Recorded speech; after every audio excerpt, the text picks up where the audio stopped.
जय हिंद दोस्तों। आपका स्वागत है अपने YouTube channel best study point में। दोस्तों आज हम लोग जीके जीएस के इम्पोर्टेंट प्रश्न पढ़ेंगे और मुझे उम्मीद है कि आप लोग तैयारी में लगे होंगे जोर शोर से। इस बार तो लेकर के ही रहना है, ठीक है।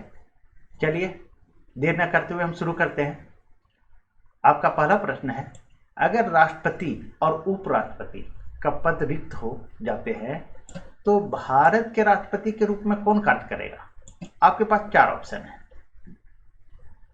ए में है लोकसभा अध्यक्ष, बी में भारत के प्रधानमंत्री, सी में भारत के मुख्य न्यायाधीश और डी में है केंद्रीय मंत्रिपरिषद। दोस्तों आप लोग भी जो है सो इसका आंसर देने का कोशिश कीजिएगा, देखिए कितना सही कर पाते हैं, ठीक है। तो इसका सही आंसर होगा सी नंबर, भारत के मुख्य न्यायाधीश।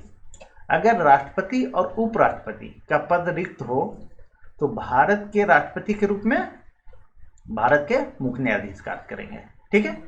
चलिए आगे बढ़ते दोस्तों, देखते कुछ इंपॉर्टेंट फैक्ट देखते दोस्तों।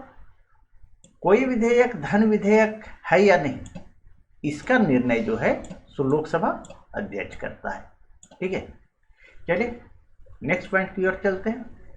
प्रधानमंत्री बहुमत दल का नेता होता है। प्रधानमंत्री जो है लोकसभा के बहुमत दल का नेता होता है, ठीक है। प्रधानमंत्री बनने के लिए जो है सो न्यूनतम आयु 25 वर्ष होती है, ठीक है। और लोकसभा जो है सो निम्न सदन है और उच्च सदन बोलिए तो राज्यसभा है, ठीक है। नेक्स्ट पॉइंट को देखते हैं। भारत के पहले मुख्य न्यायाधीश हीरालाल जे कानिया थे, ठीक है।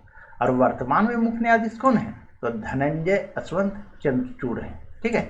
और ये 50वें नंबर के बने हैं, ठीक है।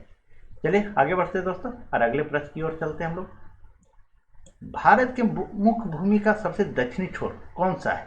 आपके पास चार ऑप्शन है, देखिए। ए में है कन्याकुमारी, बी में है रामेश्वरम, सी में है पाम्बन और डी में है धनुषकोडी, ठीक है। तो इसका सही आंसर होगा कन्याकुमारी। भारत की मुख्य भूमि का सबसे दक्षिणी छोर कौन है? तो कन्याकुमारी है, ठीक है। चलिए आगे बढ़ते हैं दोस्तों और कुछ इंपॉर्टेंट फैक्ट देख लेते हैं हम लोग। भारत का सबसे दक्षिणी बिंदु है ये इंदिरा पॉइंट है, ठीक है। यह जो है सो अंडमान और निकोबार में द्वीप में स्थित है। नेक्स्ट पॉइंट है, इंदिरा पॉइंट को पहले जो है सो पिग्मेलियन पॉइंट के नाम से जाना जाता था। चलिए अगला पॉइंट है आपका, भारत का सबसे उत्तरी बिंदु इंदिरा कौल है जो जम्मू कश्मीर में स्थित है, ठीक है। चलिए आगे बढ़ते हैं दोस्तों और तीसरे प्रश्न को हम लोग देखते हैं। तीसरा प्रश्न है आपका, भारतीय संविधान में प्रथम संशोधन कब किया गया था? आपके पास चार ऑप्शन है। ए में है 1951 ईस्वी, बी में है 1947 ईस्वी, सी में है 1950 ईस्वी और डी में है 1960 ईस्वी। इसका सही आंसर होगा ए नंबर 1951 ईस्वी, ठीक है। दोस्तों वीडियो को लाइक किया कीजिए और चैनल को सब्सक्राइब करें, ठीक है। मैं कोशिश करता हूं कि 8:15 बजे तक वीडियो आप लोग के लिए लेकर आने का, ठीक है। चलिए आगे बढ़ते हैं दोस्तों और कुछ इंपॉर्टेंट फैक्ट देखते हैं। प्रथम संविधान संशोधन द्वारा संविधान में 9वीं अनुसूची जोड़ी गई, ठीक है, जोड़ा गया था। नेक्स्ट पॉइंट है, संविधान संशोधन का उल्लेख भाग 20 और अनुच्छेद 368 में उल्लेख है। अगर आपको पूछ दे कि संविधान संशोधन का उल्लेख किस भाग में है तो भाग 20 में और अनुच्छेद कितना? तो 368, ठीक है।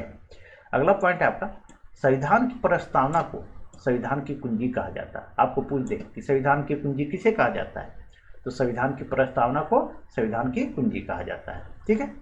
चलिए अगला पॉइंट देखते हैं आपका, संविधान की आत्मा कहा जाता है तो किसे कहा जाता है संविधान की आत्मा? संवैधानिक उपचारों के अधिकार को। संवैधानिक उपचारों के अधिकार को क्या कहा जाता है? तो संविधान की आत्मा कहा जाता है, ठीक है। चलिए आगे बढ़ते हैं दोस्तों और चौथे प्रश्न को देखते हैं लोग। सूर्य के किरणों के तीव्रता का निर्धारण करने वाला उपकरण है। आपके पास चार ऑप्शन है दोस्तों, आप लोग भी आंसर करने का कोशिश कीजिए ताकि आपको पता चले कि आप कितने सही कर पाते हैं, ठीक है।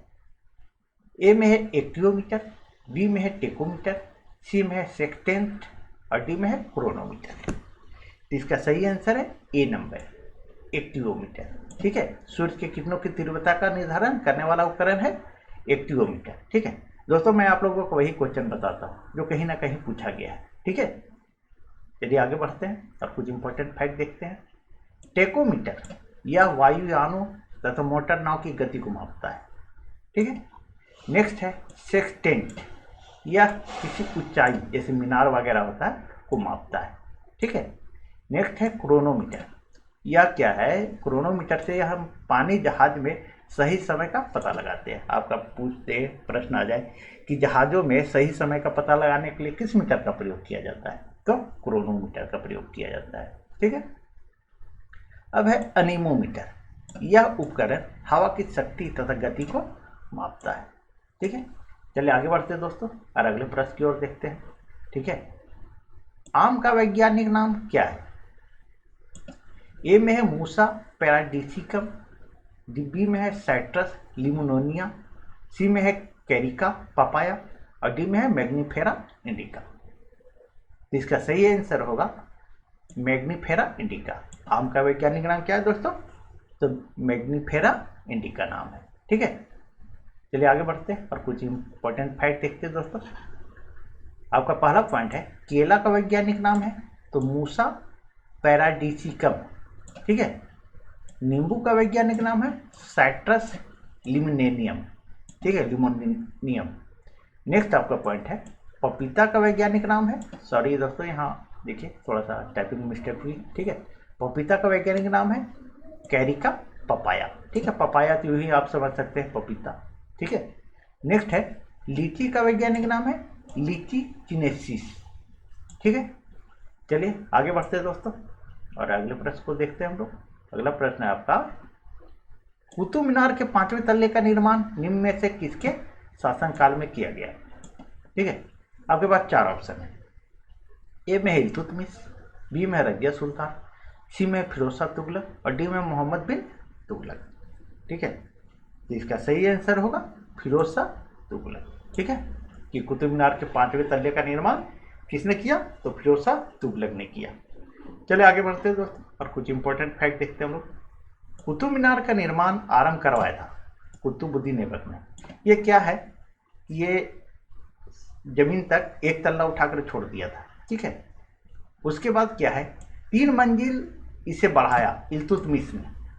ठीक है, तो 4 मंजिल हो गया और 5वीं मंजिल का निर्माण करवाया था फिरोज शाह तुगलक ने। ठीक है, चलिए अगला पॉइंट देखते हैं। लाल किला का निर्माण जो है ये दिल्ली में है और इसका निर्माण शाहजहां ने करवाया था। नेक्स्ट है हवा महल का निर्माण, ये तो जयपुर में है और इसका महाराजा सवाई प्रताप सिंह ने करवाया था। ठीक है, चलिए आगे बढ़ते हैं दोस्तों और 7वें प्रश्न को देखते हैं हम लोग। भारतीय अशांति के जनक किसे कहा जाता है? ए में है विपिन चंद्र पाल, बी में है दादा भाई नौरोजी, सी में है लाल बहादुर शास्त्री और डी में है बाल गंगाधर तिलक। तो भारतीय अशांति के जनक जो है सो बाल गंगाधर तिलक को कहा जाता है। ठीक है, चलिए आगे बढ़ते हैं और कुछ इंपॉर्टेंट फैक्ट देखते हैं। शांति पुरुष व्यक्ति ये लाल बहादुर शास्त्री को कहा जाता है। नेक्स्ट पॉइंट है आपका क्रांतिकारी विचारों के जनक विपिन चंद्र पाल को कहा जाता है। ठीक है, उसके बाद है वयोवृद्ध पुरुष, ये दादा भाई नौरोजी कहा जाता है। ये तो वैसे भी देख सकते हैं वृद्ध। ठीक है, वृद्ध व्यक्ति कौन है? तो दादा भाई नौरोजी। वैसे ही दादा लोग तो वृद्ध तो बुजुर्ग तो होता ही है। ठीक है, चलिए अगला पॉइंट आपका भारत का नेपोलियन, ये समुद्रगुप्त को कहा जाता है। ठीक है, चलिए नेक्स्ट पॉइंट आपका बंगबंधु शेख मुजीबुर रहमान को कहा जाता है। ठीक है, चलिए आगे बढ़ते हैं दोस्तों और 8वें प्रश्न को हम लोग देखते हैं। कवक की कोशिका भित्ति किससे बनी होती है? आपके पास 4 ऑप्शन है। ए में है सेल्यूलोज, बी में है काइटिन, सी में हेमी सेल्यूलोज और डी में है लिग्निन। तो इसका सही जवाब होगा काइटिन की। कवक की कोशिका भित्ति किसका बना होता है? तो आप आंसर कीजिए काइटिन। वीडियो को लाइक किया कीजिए और चैनल को सब्सक्राइब करें दोस्तों। ठीक है, चलिए आगे बढ़ते हैं और कुछ इंपॉर्टेंट फैक्ट देखते हैं हम लोग। कवक के अध्ययन को कहा जाता है तो इसे माइकोलॉजी कहा जाता है। और कवक में संचित भोजन जो है ग्लाइकोजन के रूप में रहता है। आपको पूछ देगा कि कवक में संचित भोजन किस रूप में रहता है, तो ग्लाइकोजन के रूप में रहता है। ठीक है, प्रोकोयोटिक का कोशिका भित्ति जो है तो ये सेलुलोज का बना होता है। ठीक है, और शैवाल के अध्ययन को फाइकोलॉजी कहते हैं, कवक के अध्ययन को माइकोलॉजी। इस तरह याद रखते हैं, काम मतलब का से कवक और माँ से माइकोलॉजी। ठीक है, काम यानी कवक का अध्ययन को कहा जाता है माइकोलॉजी, इसका उल्टा जान लिए, सोच लीजिए, शैवाल के अध्ययन को फाइकोलॉजी। ठीक है, चलिए आगे बढ़ते हैं दोस्तों, और 9वें प्रश्न को देखते हैं हम लोग। स्थितिज ऊर्जा और गतिज ऊर्जा के योग को किस नाम से जाना जाता है? ए में है विद्युत ऊर्जा, बी में है रासायनिक ऊर्जा, सी में प्रकाश ऊर्जा और डी में है आंतरिक ऊर्जा। तो इसका सही आंसर होगा डी नंबर, आंतरिक ऊर्जा। ठीक है, स्थितिज ऊर्जा और गतिज ऊर्जा के योग को आंतरिक ऊर्जा के नाम से जाना जाता है। ठीक है, देखिए, स्थितिज ऊर्जा प्लस गतिज ऊर्जा अगर जोड़ देते हैं तो बराबर क्या हो जाएगा? आंतरिक ऊर्जा हो जाएगा। अगर हमको पूछ दे गतिज ऊर्जा, ये इधर आ जाएगा। ठीक है, मैथ में जैसे आपका होता है, ठीक है, उसी तरह गतिज ऊर्जा इधर आ जाएगा। अगर गतिज ऊर्जा पूछ देता तो इसका हो जाएगा स्थितिज ऊर्जा प्लस आंतरिक ऊर्जा। ठीक है, नेक्स्ट है ऊर्जा जो है एक अदिश राशि है। नेक्स्ट पॉइंट आपका, चाबी भरी घड़ी में स्थितिज ऊर्जा दिखती है।